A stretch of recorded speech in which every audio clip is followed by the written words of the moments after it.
Welcome back to the Commanders Declassified podcast, your home for all things Washington Commanders. We are ready to talk free agency. That is coming up. We got the combine coming up, and then free agency hits where you set your team strategy for the upcoming season, how you're going to improve, and then you get the draft season. But free agency is up first. I love that free agency is up first because then it really lets you determine what you're going to do with those picks that you have in late April.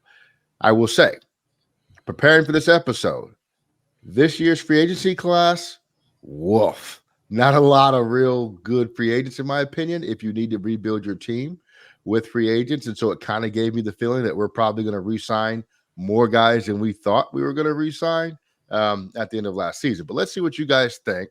I'm going to jump into Eric's list. Eric, why don't you take us through your free agency if you were Dan Quinn, Adam Peters, and those guys for this offseason period?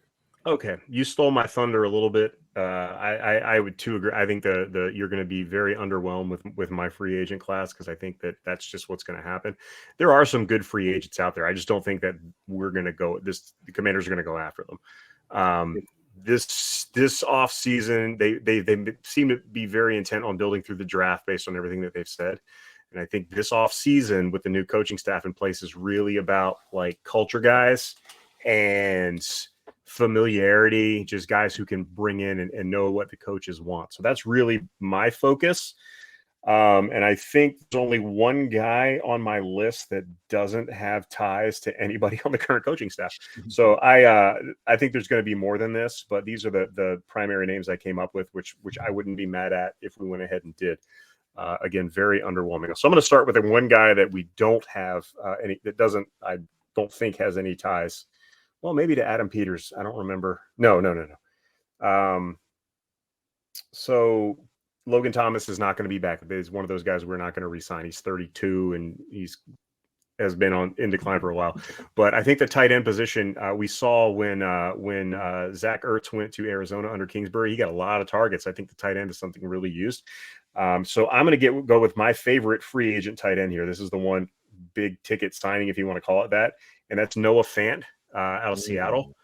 I've liked Noah Fant ever since he's an Iowa tight end, and you guys know how I feel about those guys. That place cranks him out. He came out, he was a first round pick, same year as TJ Hawkinson. He hasn't quite had the career that Hawkinson's had, but I don't think he's really had the usage that Hawkinson's had either. He's just not really. He's had some good seasons. Like he had a 60 catch season. He's been over 600 yards a couple times, but he's not been that superstar like Travis Kelce type tight end, but really who is. But I do think that there was room for growth with him. He's only 27 years old. He was, like I said, first round pick out of Iowa, went to the Broncos, then went over to Seattle in the Russell Wilson trade. Production really dropped off this year. But like for all of Seattle's tight ends across the board, it was like they just decided not to feature tight ends in the offense this year. He only had like 40 targets, like really low target numbers. I think he had about 32 catches this year. But prior to that, I mean, he was pretty much good for 50 catches, 500 yards, 3 touchdowns, 3-4 touchdowns every year, which are solid tight end numbers. And I think he can reproduce that, maybe improve on that here because he's a fast tight end. He's a 4.5 tight end, big, strong guy, 6'3", 250. He's got all the tools. He's got great hands. He can block, not as well as like a Hawkinson, but he is a willing blocker. He's not afraid to do it. And he's my guy. He's my tight end. So we're going Noah Fant. That's our big ticket signing. Outside of that, we're going for, like I said, culture guys. But this guy, I think, can help us out. We're going to the Dallas Cowboys cupboard one more time, and I'm going to go with Dorrance Armstrong, defensive end. 27 years old, under Dan Quinn in 3 seasons. He's got 27 sacks, and he had like 6 prior to that in the 3 years before that. So his production has really spiked under Dan Quinn. And he is a free agent this year. And I think that he clearly probably likes playing for Dan Quinn if his numbers look like that. I think that would be a very strong signing. Again, I think he's going to be a little pricey, but I don't think he's not getting like, Myles Garrett money. But I think he can be had for a fair contract. Dorrance Armstrong out of Dallas. Sticking with Dallas, this guy I'm not 100% sure about, but I'm going to roll with it anyway, and that's defensive back corner Noah Igbinoghene. I should have pronounced this Igbinoghene, I think. I'm sorry if I ruined his name. He's 24 years old. Yeah, he was a first-round pick in 2020 by the Dolphins. He hasn't really worked out in the NFL to this point. They traded him to Dallas before last season. And you look at like a Stephon Gilmore who's going to be available, but he's going to be really expensive and he's getting old. Noah, look, they saw something in him last year. Maybe they see something in him this year. He's a guy who knows the scheme. He's still relatively young. He's very athletic. Played in the SEC, so he's played in big games before. So I'm going to roll with Igbo. I'm not going to try it again, but yeah, I'm going to roll with him out of Dallas as well. Leaving the Dallas cupboard. It's Igbenogany. Igbenogany. Okay. Yeah. I'm very sorry that I didn't look that up. I actually feel like an a-hole for not doing that. Yeah. Noah, what Lawrence? Okay. Sticking in the NFC East. So we have Cornelius Lucas this year as a free agent. He is going to be 33 this year, I believe, and I don't think he is re-signed by this staff. So we're replacing that swing tackle position. It's a very important position. And we are going to up I-95 to New York to do that. Bobby Johnson just arrived as the offensive line coach, and he had a young swing tackle named Matt Peart. Peart, I believe is pronounced. That's how the guy from Rush pronounces it. So I'm going to go Matt Peart, 27-year-old tackle, 7 career starts, both as a left and a right tackle. Again, I think he's a backup swing tackle type player. He's probably not going to be if you roll into him with a starter at either position, you might be in some trouble, but I think he's a solid option as a swing tackle. So Matt Peart out of the Giants at tackle. Going over, we're going to stay on offense. One more offensive player, definitely a role player. This guy's going to be kind of a Byron Pringle replacement, and that's going to be Olamide Zaccheaus out of Philadelphia. He was signed as an undrafted free agent in 2020, I believe, by Dan Quinn with the Falcons. He's got about 102 career receptions. He's returned kicks in the past. Small guy, very quick, went to UVA. Again, played under Brian Johnson last year. Again, I don't think he's a starting level wide receiver for any kind of a long-term period, but he is that probably 4th or 5th wide receiver that can play special teams. Not a big guy, but a solid slot option, especially as like a number 4 or 5 wide receiver. So Olamide Zaccheaus from the Eagles. Going back over to the defensive side of the ball. This is a guy I wanted last year. This is a guy I wanted to trade for a couple of years ago, and this is a guy that I wanted to draft about 7 years ago or 8 years ago, and that is Zach Cunningham. He's most recently with the Philadelphia Eagles. He's an inside linebacker. He is an inside linebacker. Even though he's 6'4" and 250, he is an inside linebacker. Tennessee made the mistake of putting him at edge because he's built like an edge. He's not an edge. He's an inside linebacker. He is a tackler. That's the one thing I'll say about him is he's not a hitter. He's not a thumper. But he tackles really well. He had 85 tackles last year. He had some injury issues, I think, in Tennessee, plus the production from putting him on the edge. But going back to his Houston days, he was a machine making tackles. Again, I wouldn't call him like an impact linebacker, but he is a solid linebacker and he is not going to miss tackles. And that's exactly what this team needs. We have got to refresh our linebacking core. And I think Zach Cunningham at age 29 has got a couple of good years left with him. And I would really like to see him here. And we're going to stay with the Vanderbilt Commodores, as Cunningham was. We're gonna also sign his teammate, another linebacker out of San Francisco, and that would be a name we learned very well in the Super Bowl. That would be Oren Burks. He came in, replaced Dre Greenlaw after he got hurt. He has a solid game. Got picked on a little bit in the passing game, but overall he played pretty well. He definitely didn't lose them the game. And he had a good season. He took a lot of snaps. He made a lot of tackles. He got a lot of playing time over the past 2 years. He's from the DMV. He's from Alexandria. So you got to love that.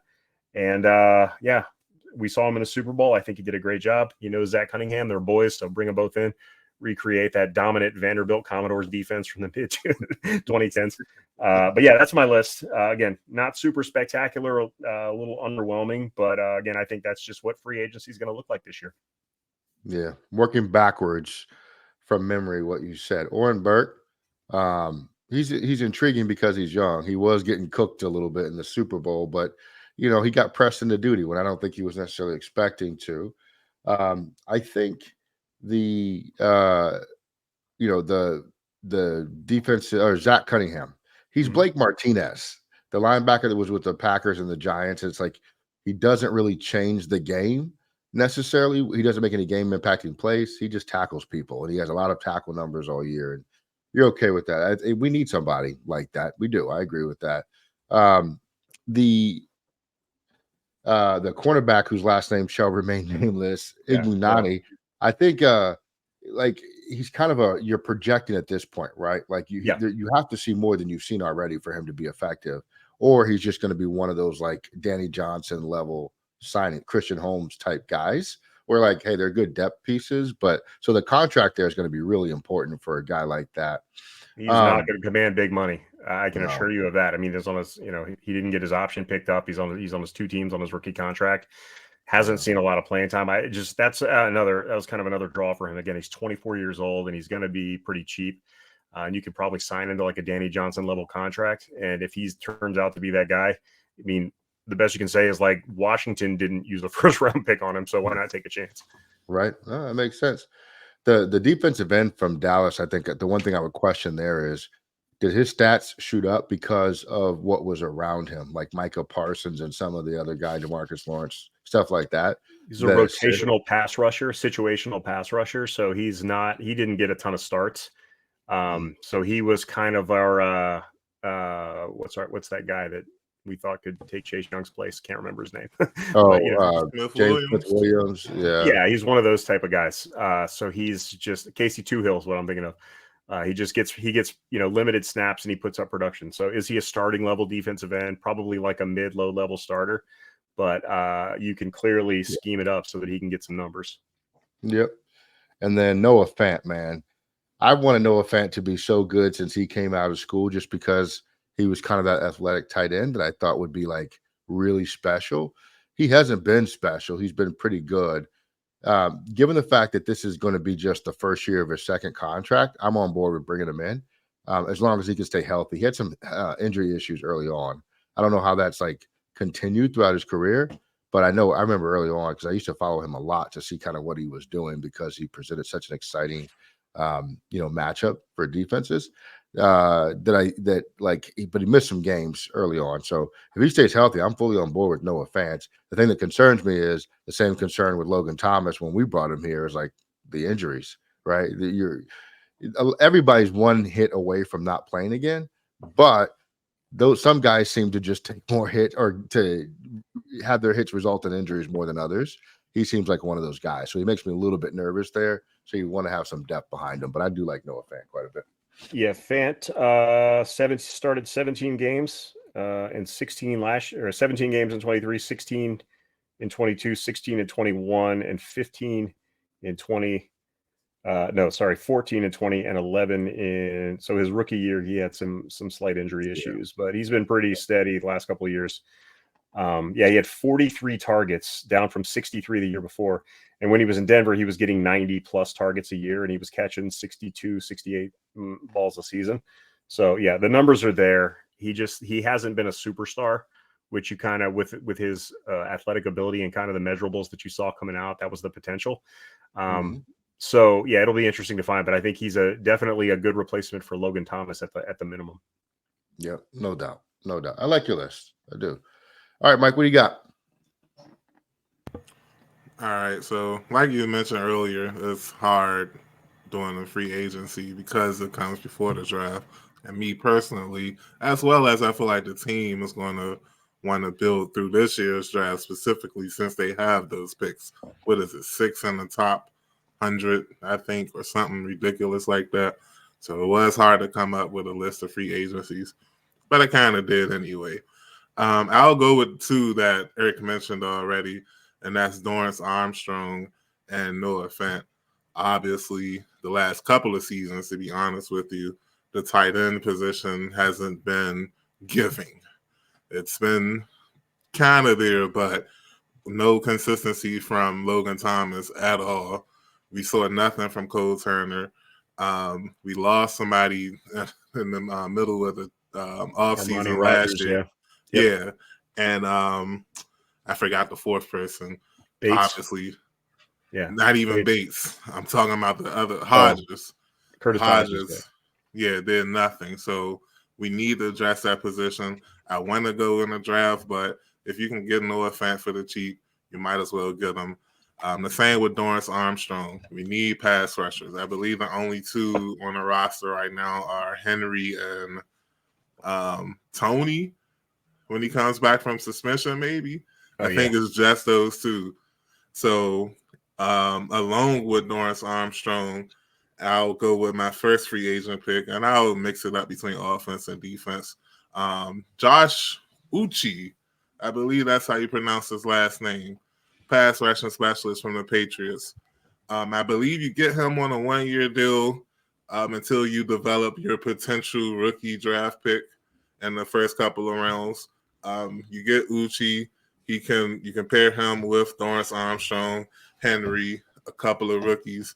And I feel like you start off with a nice pass rushing rotation or a defensive end rotation for the Dan Quinn era if you can get about 5 players in that spot. So I like Dorrance Armstrong. I like Josh Uche, KJ Henry, and 2 more rookies, and we're good to go. And maybe somebody else steps up. You never know. I'll go back to offense. Clyde Edwards-Helaire. I know that's a random pick, and you're like, man, what the heck are you gonna run it back for? Yep. I feel like if I don't really trust getting a running back this draft with the picks that we have, but I do feel like there's something missing. I don't know how this new regime feels about Gibson. Personally, I would just resign Gibson.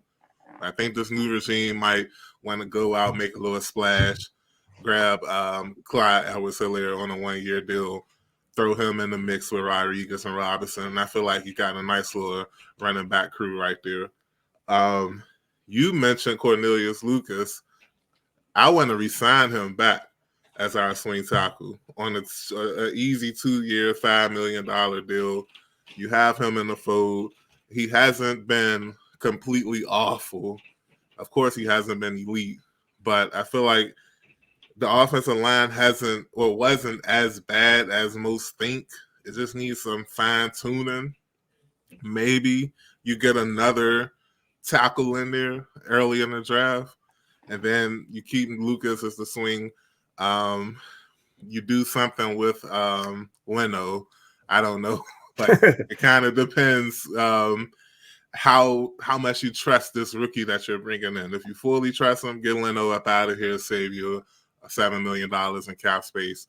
But if you're kind of iffy, just keep him around for this season, then get him up out of here next year.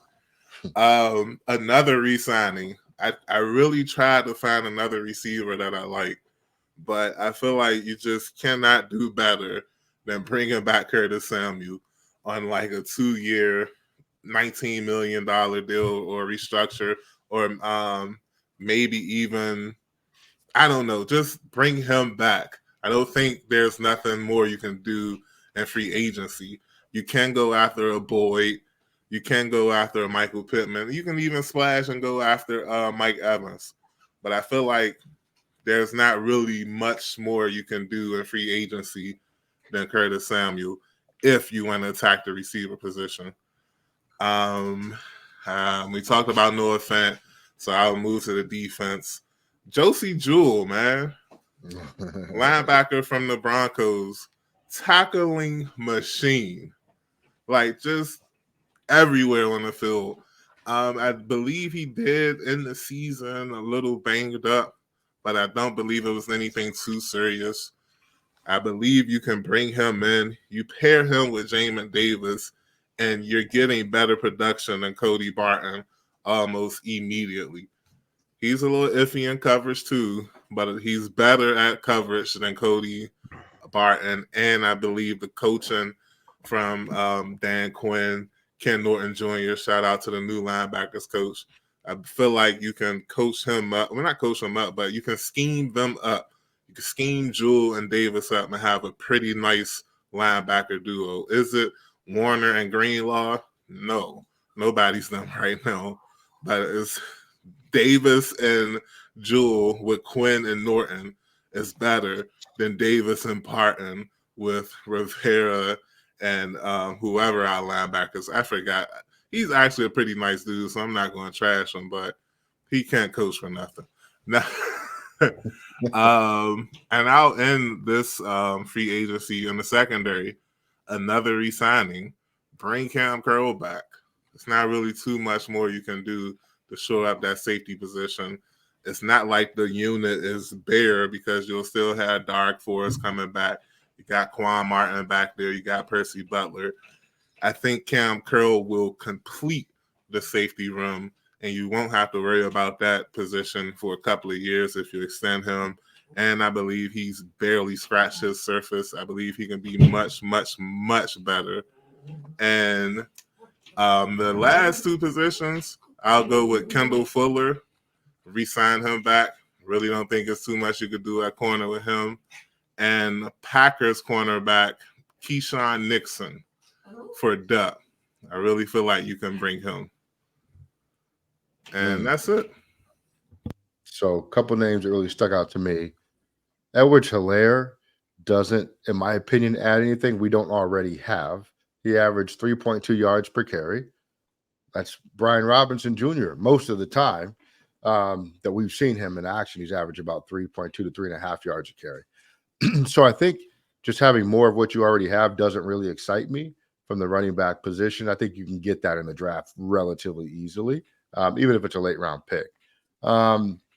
Josie Jewell, man, he is a tackling machine. He's another one of those guys he's an inside linebacker. He racks up stats. But at the end of the game, you're like, hey, did he impact what we did here on the field? And is he affecting the defense in a way that is really changing the game? Kind of like Roquan Smith when he went to the Ravens. He's not that kind of guy. So we need better linebacker play, though, because it was atrocious. And so any upgrade is an upgrade, in my opinion, but obviously. But I'm cool with the pick. I looked at him, too, but I was like, yeah, I don't know. I just don't feel the impact of that. But otherwise, I thought it was really, really good, man. That running back, bringing in Helaire, you have to be convinced that you can do something with them that his current coaches haven't been able to. Yeah, it was a weird. I put it up there just to put it up there. Honestly, I was like, we gotta do something in the running back, and I just don't know if they'll be willing to bring in another young running back. Yeah, you know what I'm saying. So yeah, and maybe I don't know. Maybe I feel like CEH wasn't being utilized as much in Kansas City because of Pacheco. I feel you. I'll just leave it at that. Clyde Edwards-Helaire is going to give you 2 monster games a year and then just disappear. Yeah. Be it injury or just it's just out of the rotation. It's always been weird. I've always picked him up at the right time in fantasy, just for his one breakout game. But then if you start in the next week, you're always host. I didn't really look too much into the re-signings.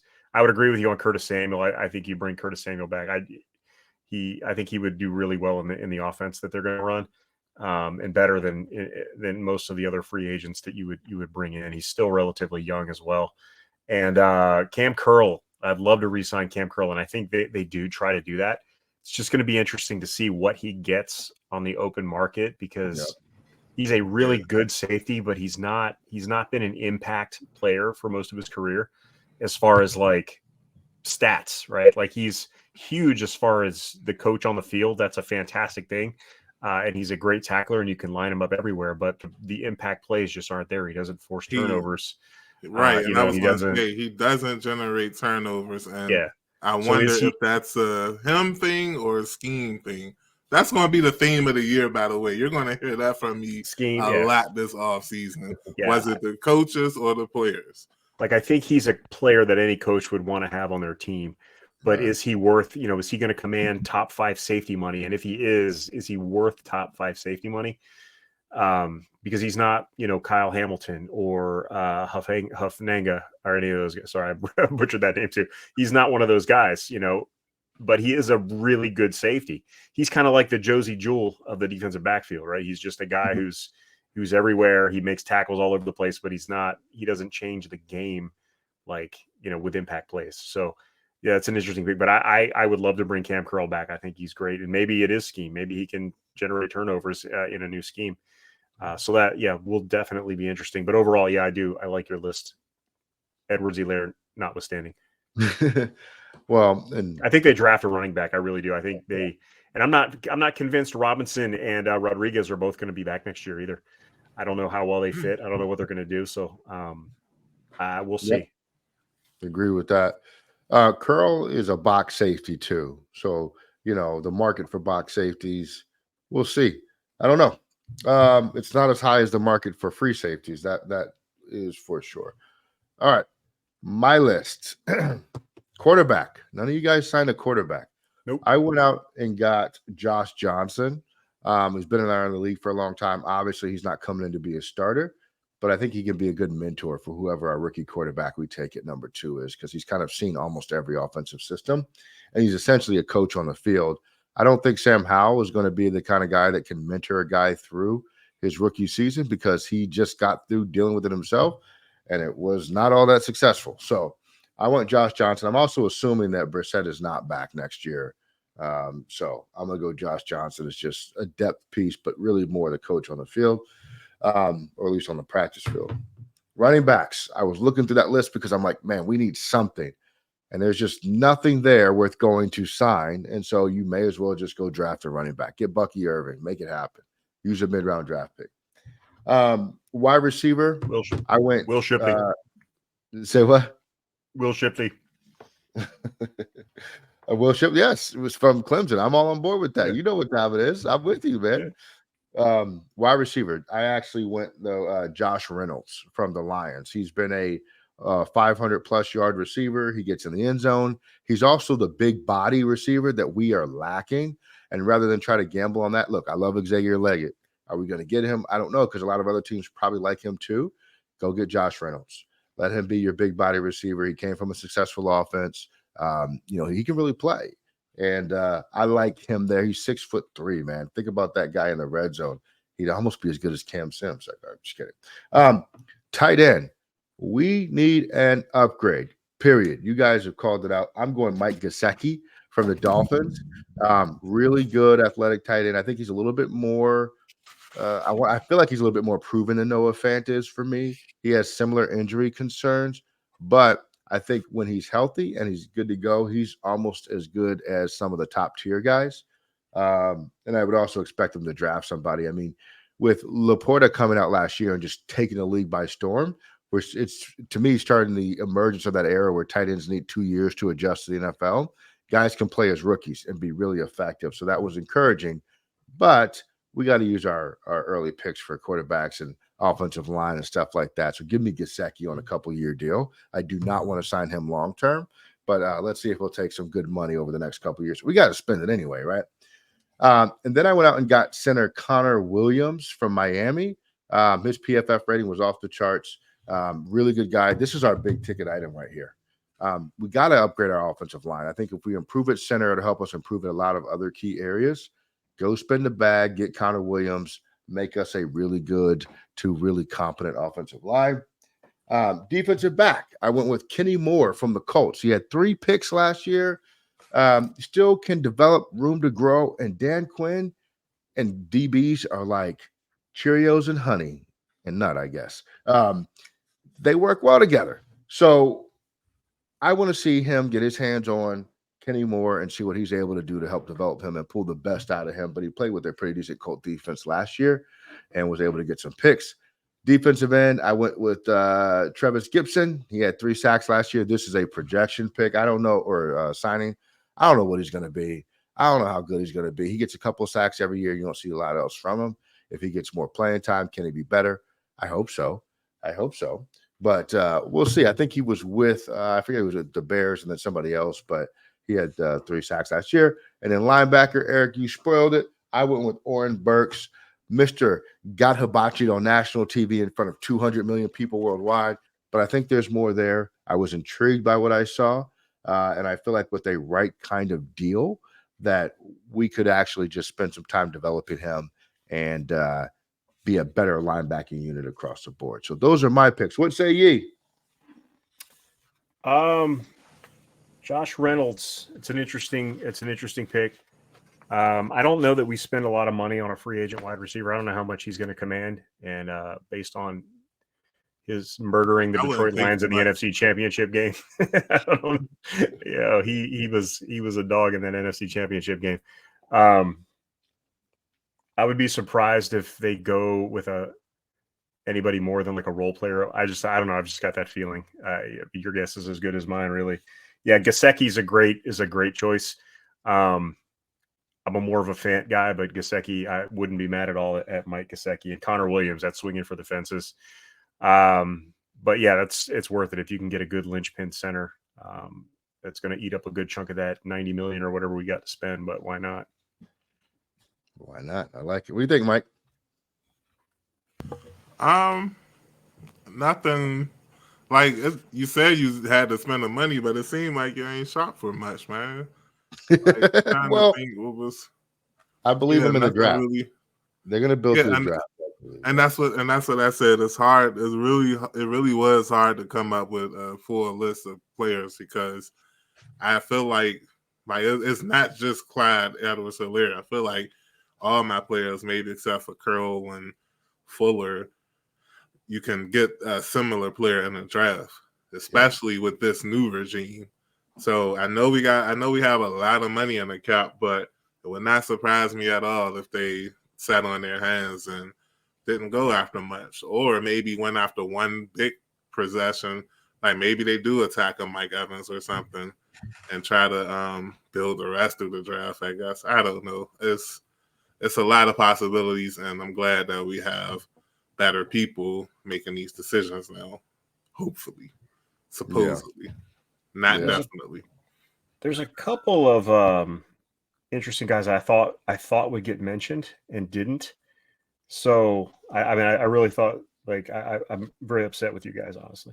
You didn't, I left these guys off specifically, so now I got to pull them back up. But like Randy Gregory or Dante Fowler, guys like that. Which Dante Fowler would not surprise me at all. I mean, he came to Atlanta with Quinn. He came to Dallas with Quinn. It wouldn't surprise. He's a little older. Is he a locker room guy? I think he might. It wouldn't surprise me at all to get Dante Fowler in here. Randy Gregory, I don't know if he's a locker room guy or not. He's a little older as well. I know he had some wacky tobacco problems early on in his career. I don't know if that's changed, but that's definitely somebody that Peters would be familiar with. It's just some interesting. And then nobody like Devin White. Nobody even thinks we're going to swing for the fences with like a Devin White or anything like that. Okay, yeah, I debated putting him on there. I just don't think they're going to be willing to spend a bunch of money in free agency like that. There's a lot of space, but there's a lot of holes on the team too, and that's the problem. Exactly. Like there's a lot of places they got to spend that money. And if they were more seasoned, like if this wasn't the first year of a new regime, and I feel like they were ready to compete, maybe I would have went for bigger names like White and Gregory Fowler. But I feel like they're going to go the frugal route and try to build depth in free agency, swing for the fences in the draft. Fowler, I think, is probably would fit that mold. I don't think he's really going to command a lot of money at this point. He's really a situational guy.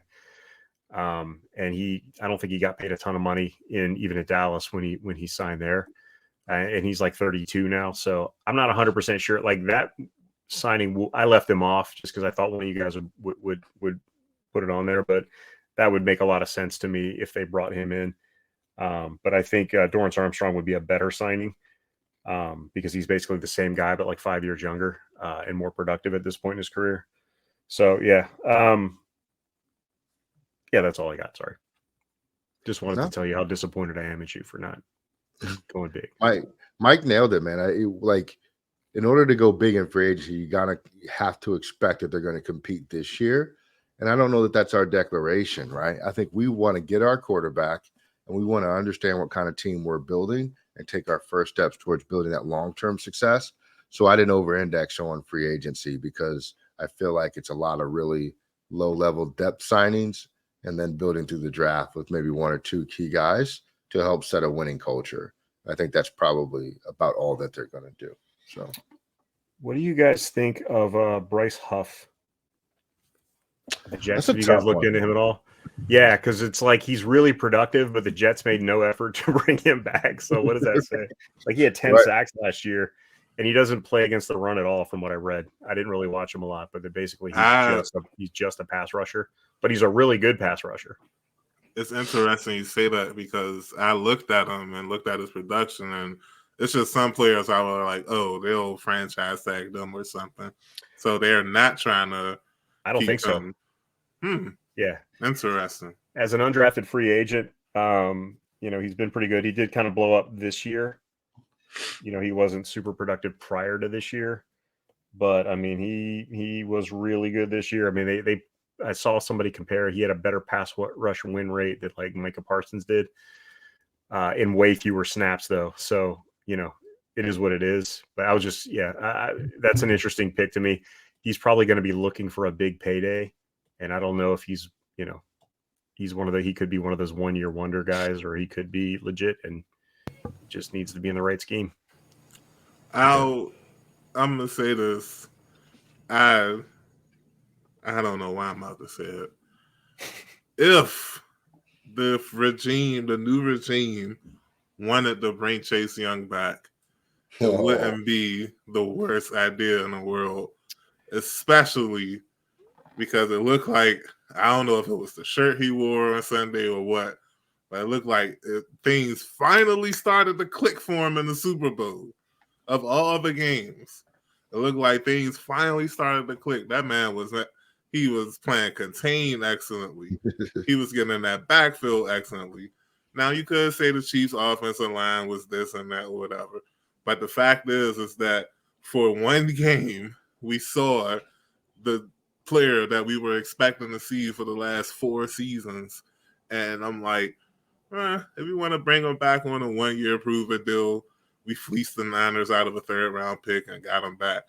It wouldn't be the worst thing in the world, especially in a position of need. Light him up appropriately. Comment section. He wants to. Yeah, I don't know. I mean, yeah, I just don't think. I think we've seen what Chase Young's going to look like here, and is he going to come back and listen to Ryan Kerrigan again? We seen it. Not the new regime, man. Dan Quinn probably like, yeah, I'll bring that Bama back here. I'll do something. Maybe Adam Peters was in on the trade. Who knows? But I don't know how Jonathan Allen and Daron Payne are going to feel about bringing him back, because I think they didn't really care for him too much. He really seemed to be, and I did see him on several occasions take an inside route and give up contain. But the announcers don't point that out. he wasn't perfect. He does make. He made. When he got that first sack, I was like, well, we're not going to see him again for the rest of the game. But he did make a couple of plays after that, so good on him. I don't know that it's going to work out here. I don't even know that he would want to come back here. He's not. I could learn to love him again, I guess, if he came back. But just don't wear that shirt when you come back. All right. So good list, good thoughts. Eric, final thoughts on the free agency for Dan Quinn and Adam Peters? It's gonna be uneventful, and I think that's an okay thing. I don't expect the early days of Dan Snyder spending sprees. I don't think they know that it's not a win now season. I think they're going to try to improve next season, but I don't think it's like Super Bowl or bust like previous off seasons have been here. So I think you're going to see a measured, conservative off season with signing quality depth players, which is kind of boring. But we've seen what off season champs do, and they don't usually do well. So I'm all for it. Yep, agreed. Mike, final thoughts on free agency? Just kind of the same thing you said. Don't expect too much to happen, not only due to a lack of players, but just I feel like the front office philosophy is it's not going to jive well with you if you're expecting them to go out and go after Mike Evans and Josh Allen and Stephon Gilmore and bring Kirk Cousins back. Like this isn't that regime. Get ready for some nice 3-year, $7 million signings and things like that. You might get lucky and get Curl on a more expensive contract, and the same with Fuller. Those may be our 2 big ticket expenses, which is just the same old for us. So yeah, don't expect much and be happy with it. And we'll holler at y'all when it's draft time, because I think that's when this team is going to cook. Yep. I think, got to take care of the main position, or protecting the main position that we're going to make an investment in this year. So if they do spend in free agency, it needs to be on the offensive line. That's it. That's all. Otherwise, we're open. We'll be excited to see what they do, and the draft will come right behind it, as you said, Mike. So thank you to everybody who is listening. Make sure you are subscribed, locked in, tell your friends about our podcast, and then go tell their mothers. They might like it too. And we appreciate you guys. Like, comment, subscribe, YouTube, all audio platforms. We're there waiting for you. Commanders Declassified. We are out of here. Peace.